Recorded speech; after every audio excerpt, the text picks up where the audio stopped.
Basic web design টিউটোরিয়ালের আজকের পর্বে আমরা একটা বিশেষ বিষয় সম্পর্কে জানবো, সেটা হলো মেটা টেক। আরো ভালোভাবে বোঝার জন্য আমরা আপনাদেরকে একটা উদাহরণ দিচ্ছি। যেমন এই ওয়েবসাইটটার যদি আমরা রাইট বাটন ক্লিক করে, এখানে রাইট বাটন ক্লিক করলাম, ক্লিক করলে ভিউ পেজ সোর্স, পেজ সোর্সে গেলাম।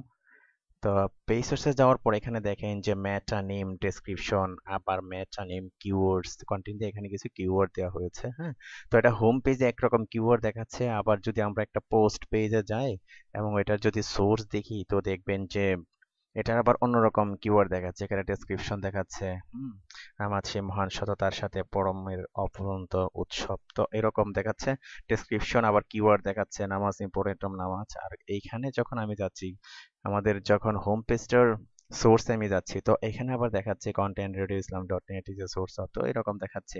তারপর রেডিও ইসলাম ডট নেট, তারপর ইংলিশে, তারপর নাথ হামদ কিওয়ার্ডস এরকম দেখাচ্ছে।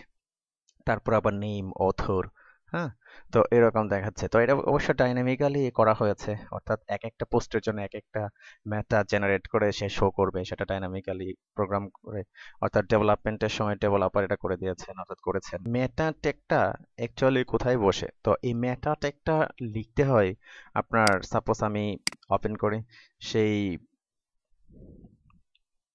তো মেটা টেকটা লিখতে হয় এই যে হেড, হ্যাঁ, তারপরে এই যে হেডের ভিতরে। তো এই মেটা টেকটা অ্যাকচুয়ালি মেশিন পার্সেবল।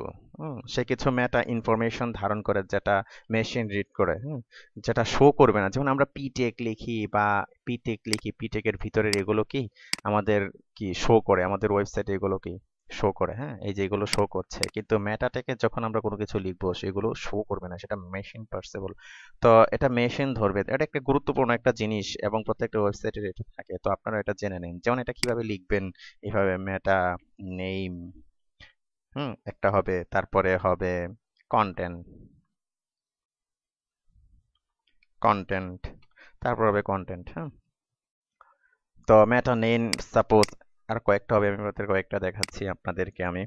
তো মেটা নেম সাপোজ হবে ডেসক্রিপশন, ডেসক্রিপশন হবে সাপোজ আপনার ওয়েবসাইটের একটা ডেসক্রিপশন দিবেন, একটা খুব কোর একটা ডেসক্রিপশন দিবেন যে it is a website about suppose education, education, হ্যাঁ। তারপর সাপোজ এখানে হবে কি মেটা নেম কিওয়ার্ডস,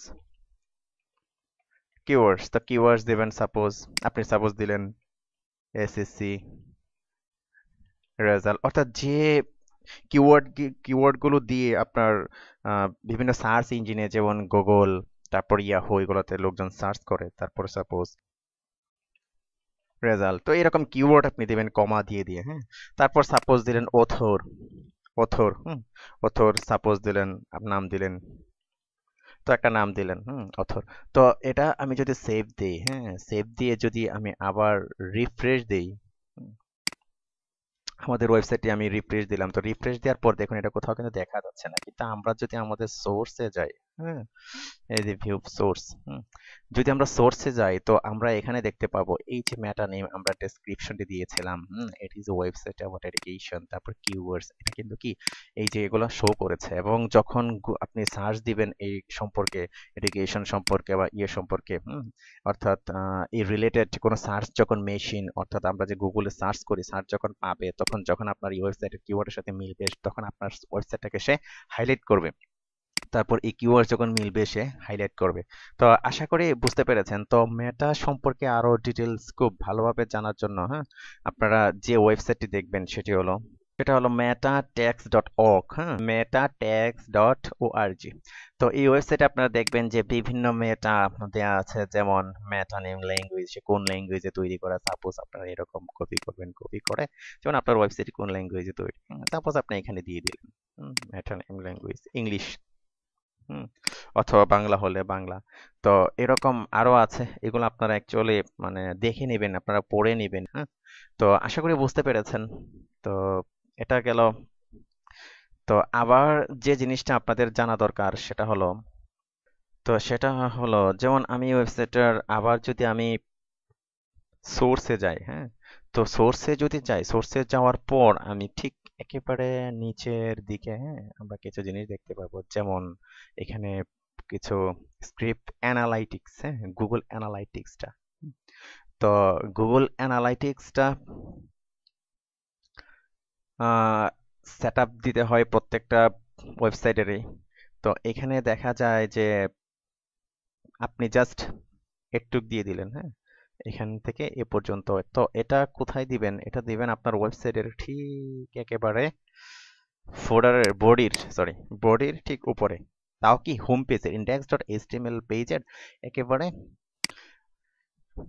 বডির ঠিক উপরে দিবেন আপনি এটা। তো এটা এখান থেকে লোড হবে, সেটা হলো আপনার ওয়েবসাইটটি কতজন ভিজিটর আসলো বা টোটাল হেলথ ওয়েবসাইটের ডাটা সে গুগল অ্যানালাইটিক্স থেকে ক্রাউল করবে। তো সেটা আপনারা তখন বুঝবেন যখন এসইও সম্পর্কে আপনার ধারণা নেবেন অথবা ডেভেলপমেন্টে আপনারা যাবেন। তো আপাতত মনে রাখুন যে এই জিনিসটা আপনারা দিয়ে রাখবেন আপনারা যখন ডিজাইন করবেন, হ্যাঁ।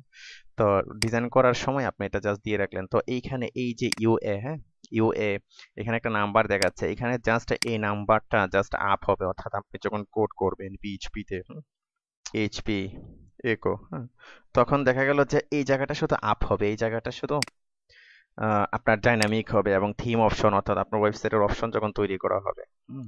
তো যাই হোক, কথা হলো আপনি এটা দিয়ে নেবেন। আর আমি আপাতত অ্যাক্সেস দিয়ে রাখছি এখানে। ওকে।